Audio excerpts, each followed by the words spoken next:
السلام عليكم كسر هذا برنامج كني مقالة مينيابوليس برنامج كان حسك عشرة سو ميديا مقالة مينيابوليس وحنا جلس عطان سومالي أمريكان تي في مقالة جواسين بعد تمين وحنوش قيا مقالة مينيابوليس قال أحنا neighborhood iyo community relations وحنا هاي حديها برشة بريقة أفريقيا ما أنتنا شو إنه حكوا سافسني هاي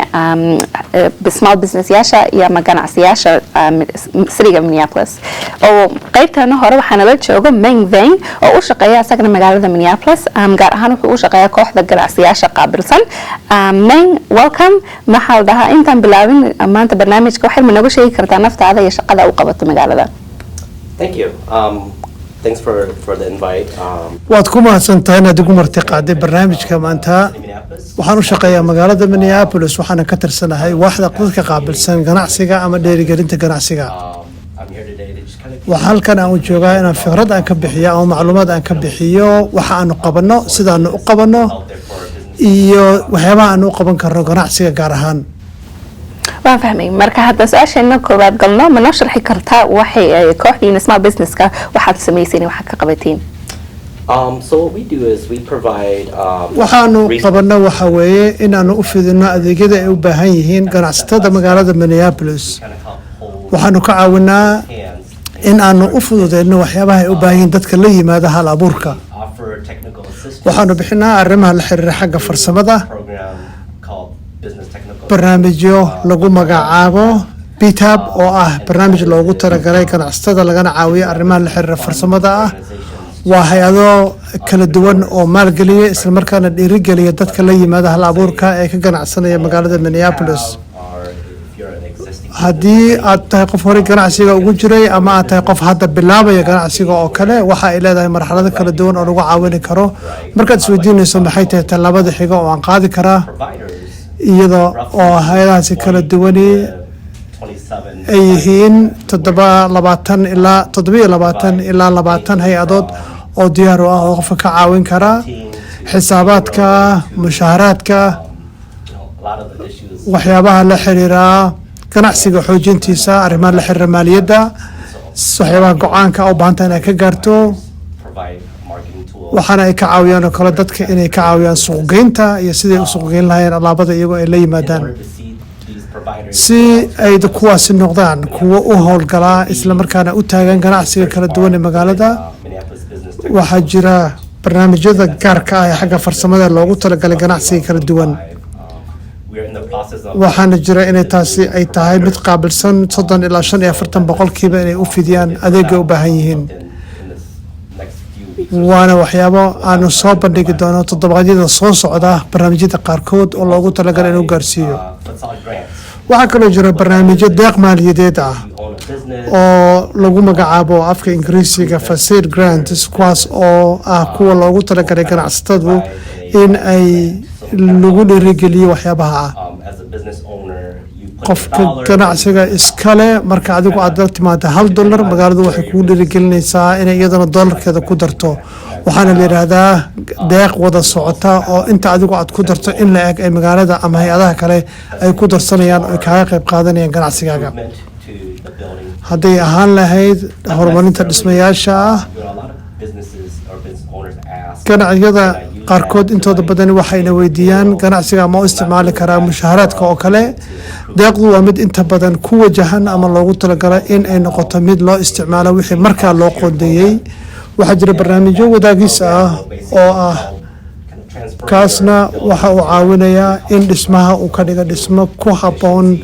ganacsiga hadday ahaan lahayd beekhaaminta tamarta iyo waxyaabaha kale ee sharciyada ah waxaa kaloo jira barnaamijyo hab iskaashi oo kale ah iskaashato oo kale ah waxaana qofka ganacsiga leh uu noqonayaa qofka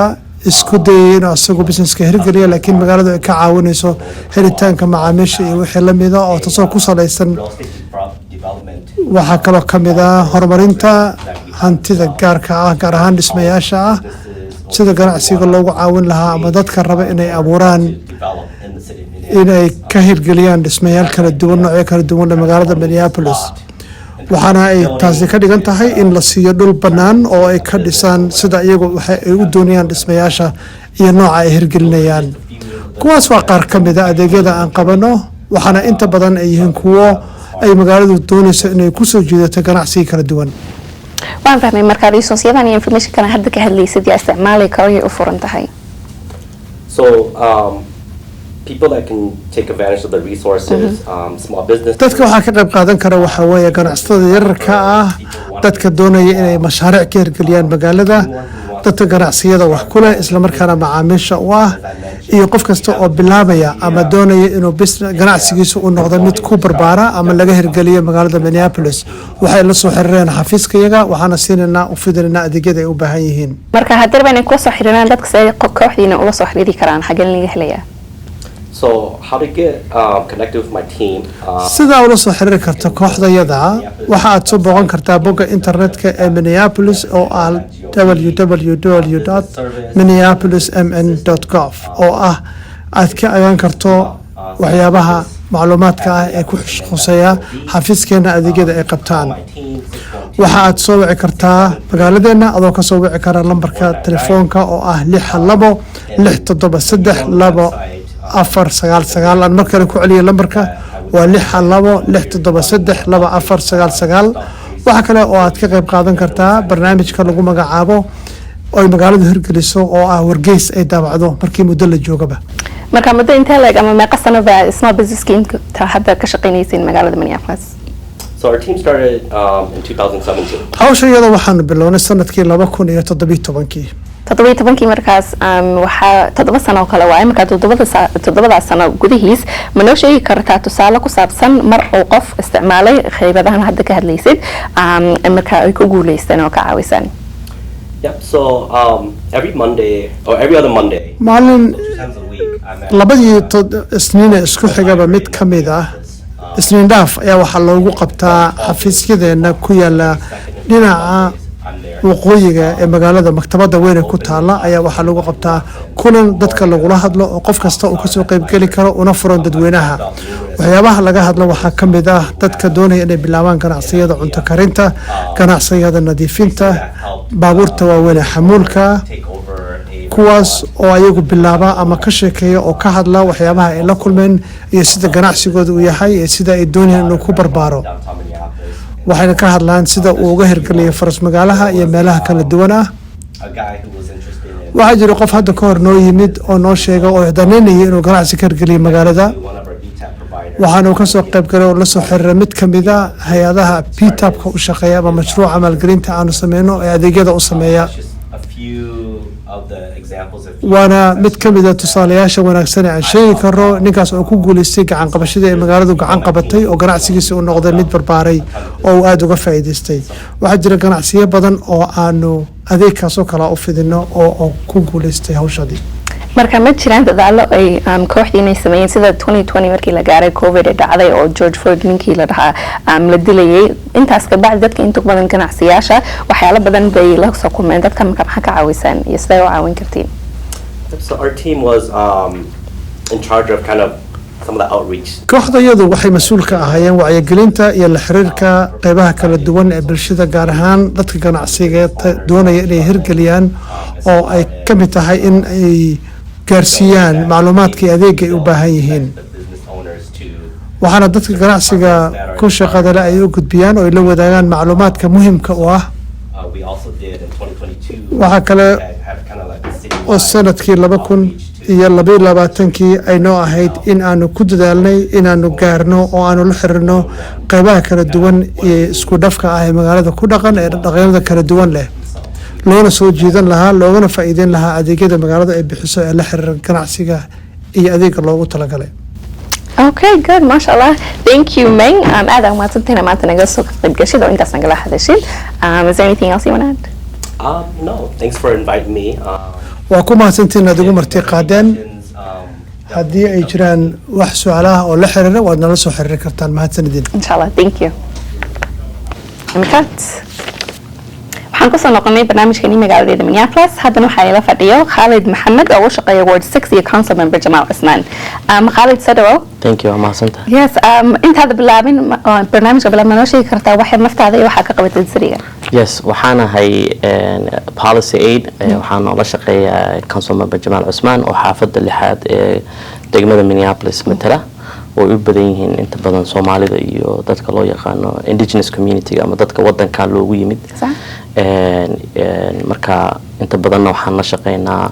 hay-adaha dadka xaafadda degan wax walba ay u baahan yihiin hadday tahay serviceska sida guryaha mataqaanaa wax ku saabsan waxbarashada hadday tahay qaybta nabadgelyada ama amniga anything uu u baahan yahay qofka xaafadaas degan ayaan kala shaqeynaa. waan fahmay marka maanta waxaa noo imaatay inaan ka hadashid Black Business Week ma noo sheegi kartaa Black Business Week waxay tahay iyo goorta bilaabanayso? So Black Business Week waxaa loogu talagalay dadka oo minority-ga ah siiba dadka madow waa week ay mataqaana dowladda hoose Minneapolis ugu talagashay inay ku caawiso dadka minority-ga ama laga tiro badan yahay in ay mataqaana helaan chance ay businesskooda ama wixii ay u baahan yihiin caawinaad ah looga caawin karo hadday tahay inta badan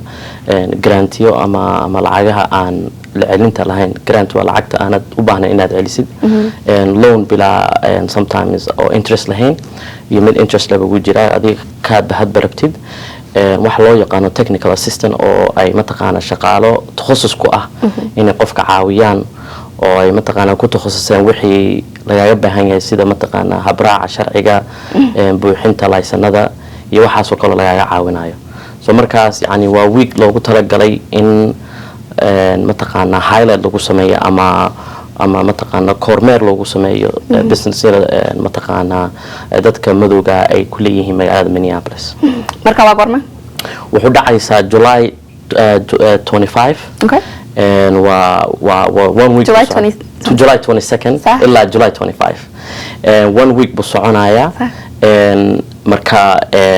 mataqaana waxaan isleeyahay inaad ka faa'iideysan doontaan insha Allah. صح marka waxaad tiri waa July 22nd ilaa July 28 marka weekgaas oo dhan waxyaalo badan eventyaal badan aa soconaya qaar kamid ah ma noo sheegi kartaa? ha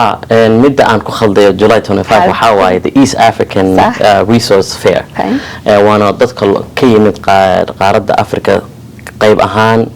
Horn of Africa ama East Africa loo yaqaano ay Soomaaliya, Ethiopia iyo Eritrea dhulkaas iyo Djibouti ay kamid tahay iyo Kenya. waxaan ugu talagalnay dadka ka yimid geeska Afrika oo kale inay uga sii faa'iideystaan maadaama inta badan ay mataqaana aanay ku helin wax caawinada meelaha caawinada laga bixiyo. marka intaas laga baxana maalintaas waxaa imaanaya ilaa 12 mataqaana hay-adood ama ka socda dowladda ama ka socdaan non profit ama ka socdaan state-ka oo dadka ka caawinaya mataqaana wax alaalayo wixii aad u baahan tahay. inta badan focusku wuxuu yahay business laakiin marka qaybta East Africaanka waxaan ku darnaa waxyaabo kale oo ay community u baahan tahay hadday tahay qaybtii guryaha legal aid baa imaanaya iyaguna inta badan dadka ka caawiya wixii sharciyo inta badan adiga iyo qofka guriga leh ama loo yaqaano landlordka isku haysataan mulkiilaha guriga. marka East African wuxuu dhacayaa 25 bisha July 2 ilaa 5 galabnimo wuxuuna ka dhacayaa Bryan Call Center oo sida Riverside ku yaalo. ma fahmay markaas maxay muhiim u tahay Black Business Week in la haysto? waxay muhiim u tahay maadaama aan nahay dad madow inta badan Soomaalidu waxay isku haystaan aan madow ahayn dad madow aan nahay. so marka waxaan ku ugu bashaareynaa dadka Soomaaliyeed ee degan Minneapolis inay uga faa'iideystaan mataqaana chance-kan fiican oo ay mataqaana Minneapolis ay sariga ku bixinayso kharashaad badan. budgetkiisu markii hore wuxuu ahaa cadad gaaraya 20,000 laakiin sanadka waa ogtahay 100,000 laga dhigay. waxaana la kordhiyay staffkii, resource-kii, time-kii la gelin jiray mataqaana staffka oo inta badan dad Soomaaliya adigoo aad kamid tahay ay ku jiraan. marka yacni wax walba oo qofkii raba mataqaana inuu business Minneapolis ka dhex bilaabo ama business ku dhex jira oo mataqaana waxyaabo sida hadda for example inta badan ma oga dadku businesskaaga marka afurtay haddaa science u baahan tahay albaabkii meesha frontiga oo businesskaaga kale waa laga caawin karaa in lagu siiyo grant aad mataqaana sign ku saaratid CPR baa samaysa. sometimes the Lake Street Council haddii businesskaagu Lake Street ku yaalo iyaguna waxay ku siinayaan grants oo businesskaaga hortiisa oo kale aad quruxsan kartid magacii iyo mataqaana sign-kaaga iyo loogadaadii waxa dhan ayagu ka bixinayaan. so marka yacni inta badanna businessyadeennu kama faa'iideystaan oo ayagaa jeebadda ka bixiya. inta jeebadda ka bixin lahayd waxaa lagu qaatay adigoo ka faa'iideysta lacagahan ay mataqaana sirigu ama hay-adahan ay ka soo qaateen hay-adaha dowladaha si ay u caawiyaan mataqaana businessyada ku yaala Minneapolis khaasatan areada ay Soomaalida inta badan businessyada ka furata hadday tahay Lake Street, Cedar ilaa South Minneapolis oo kale marka waxaan leeyahay ka faa'iideysta haddaad business ku leedahay oo aad u baahan tahay caawinaad kasto hadday tahay mid haddaad u baahan tahay loan haddaad u baahan tahay technical support oo sida website-ka oo kale inta badan Somali businesska waxaan aad ugu mataqaanaa ugu taxallujaa inay time geliyaan online presence-ka ama mainstream waxa loo yaqaano in aan kaliya aan noqon dadka ay target gareynayaan Soomaali kaliya bal laakiin ay target gareeyaan dadka kale taana waxaad ku target gareyn kartaa businesskaagu hadduu website fiican leeyahay xilliga aad furtid xilliga aad xirtid waxyaabaha aad gadi serviceyada aad bixisid waxa dhan aad website-ku kugu jiro inta badan dadka oo mataqaanaa aan ahayn Soomaalidu waxay rabaan inay ogaadaan meeshaas intaanay tagin waxa aad gadid iyo businesskaagu wuxuu yahay so inta badan businessyadeennu taas ma leh so marka waa la يعني garantiya baa jira waxaas oo dhan ka caawinaya in website-ki lagu dhiso in looga fiicano qurux badan oo dadkii indhihiisa soo jiidanaysa lagu dhiso in lagu tuso systemyada aad u isticmaalayso businesskaaga hadda for example qofku markuu soo galo maqaaxidaada ama cafe shop-kaaga QR code oo kale inuu lahaado oo qofku iskaan gareyn karo miiska ku yaalo waxaas oo dhan bay ka caawin karaan oo mataqaana lagu fududeynaya mataqaana in adiga service-ka aad bixinaysay uu mataqaana noqdo service lamid ah service-yada dadka kale maqaaxiyaha ay leeyihiin dadkan Soomaalida ahayn صح ما فهمي مركز ويك أنا كهذا سيدا بلاك بزنس ويك محاكاة هذا الشيء لبعتني عشان كصنعها ما أنت طريقة أفريقيا كاسنا مهم متهم بويك صدق كليو ويجاس وحي مهم أنت بدن وحن أجاني بلاك بزنس ويجي مركي كوي هو ردعاي إني Soomaalidu إيمانين صح ومتقانا هديتها هاي اسفهن الآن أو كله أما miscommunication وحلو يقانو so مركا ما دام أنت بدنا وحان decide قرينا أما أن لقو أنصدي إن فرق نبا أنت قيب كمية لقي حافظها أي Soomaalidu ku badan tahay لوجنا فائدة أنت بدن so wuxuu u kala baxayaa qayb waxa imaanaya vendors sidaan sheegay oo ka hadlaya mataqaana serviceyada ay bixiyaan hadday tahay qaybta guryaha hadday tahay kuwa sometimes waxa imaanayo hay-ado ama kambaniyo inta badan shaqooyin ka raba inay dadka qaataan oo mataqaana qofkii wadankan sharcigiisii iyo wixiisii haysta marka shaqooyinkii ay halka ka heli karaan waxa imaanaya sida og tahay city laftarkiisa county-ga qaybta state-ka iyo departmentiyada dadka ka caawiya businesska CPAR oo kale taana waxa ku tusaysaa yani inaanan kaliya ka fekerin businesskii laakiin duruufo kale oo mataqaana community-gu bariga Afrika ka yimaada ay sheeganayaan oo hadday tahay xagga guryaha oo kale iyo wax alaali wixii iyagu aas dhahnay way mataqaana waxay uga baahan yihiin taakuleen aan u keenay so marka sanadkan waxa also ku jiraya panel discussion wuxuu noqonayaa inta badan highlight-ku waxa waaye waa dumarka Soomaaliyeed sanadkan dumarka Soomaaliyeed over the last 5 years ayaga mataqaana championship-ka qaadanayay so this year now we gonna waxaan highlight gareynaynaa mataqaana dad businessyada ku soo jiray oo dumar ah hadda Nawaal oo kale oo Noor companies leh yes so ayada oo kale waxa waaye waa big developer inta badan community-ga ma oga waa gabadha target ka dhistay haddana affordable housing dhisaysa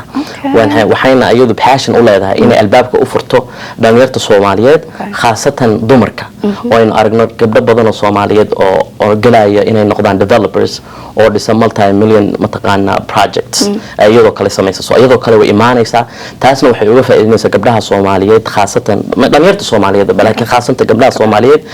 inay ka faa'iideystaan oo iyadii ay u noqoto mentor oo kale oo qof ay ku daydaan oo duyasho fiican noqoto ay u noqoto so iyadoo kale waa invite gareynaynaa processka hadda lagu jira inaan invitation u dirno iyo dumar kale oo iyaguna gabdho kale oo mataqaana qaarkood halka ku dhashteen oo mataqaana hadday ka shaqeeyaan the business sector-ka so marka insha Allah taasna way ku jirtaa oo waxay nooga mid tahay barnaamijka aan July 25th 25 kiisa dhacaya Brian Coilson إن شاء الله وينطعي مركب Black Business Week كان سيدا لوجو مقعبي وحل ويك كلية كبعد مركبات الجناسياش أما ذاتك منيابلس ذاتك وين كحجي more information كهلي كران يا خيرات كله سنة كذا CPAR so city website CPAR نمنا شيء كرتات CPAR هو community development وايه وانا waxaa waaye waa departmentiga oo Siriga. wax walba u saabsan qaybta mataqaanaa kobcinta communityga. Sax. That's what development means, kobcin. So waxayna u qaabilsan tahay siriga